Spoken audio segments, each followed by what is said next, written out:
Presiden Joko Widodo melantik sejumlah menteri dan pejabat setingkat menteri. Pelantikan itu merupakan konsekuensi dari perombakan terbaru di tubuh Kabinet Indonesia Maju di sisa akhir masa jabatan periode 2019-2024.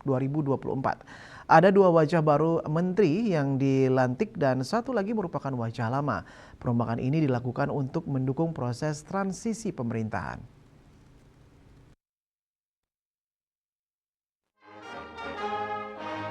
Presiden Joko Widodo kembali melakukan reshuffle atau perombakan jajaran Kabinet Indonesia Maju di sisa akhir masa jabatannya dengan melantik 3 menteri dan 1 wakil menteri di Istana Negara Jakarta pada Senin 19 Agustus 2024.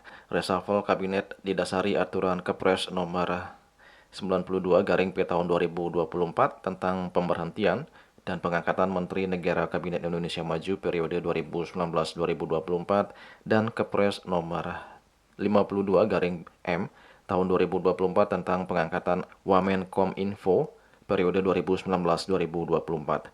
Adapun 3 menteri yang dilantik yakni Supratman Andi Aktas dilantik menjadi Menteri Hukum dan Hak Asasi Manusia menggantikan menteri sebelumnya Yasona Lawli yang merupakan politisi PDIP. Kemudian Bahlil Lahadalia dilantik menjadi Menteri Energi dan Sumber Daya Mineral menggantikan Arifin Tasrif, dan Rosan Roslani dilantik menjadi Menteri Investasi Kepala BKPM yang sebelumnya ditempati Bahlil Lahadalia. Selain itu, Presiden Joko Widodo juga melantik Angga Raka Prabowo menjadi Wamenkominfo. Pelantikan dan pengambilan sumpah jabatan dipimpin langsung oleh Presiden Joko Widodo yang kemudian dilanjutkan dengan penandatanganan berita acara.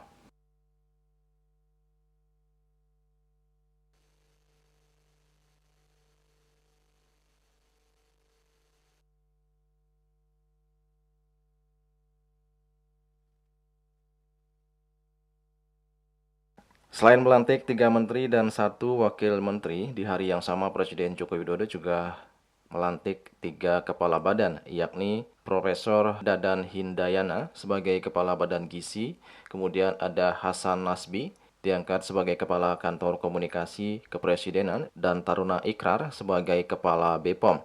Perombakan Kabinet Indonesia Maju di sisa periode 2019-2024 dilakukan untuk mendukung transisi pemerintahan agar berjalan dengan baik.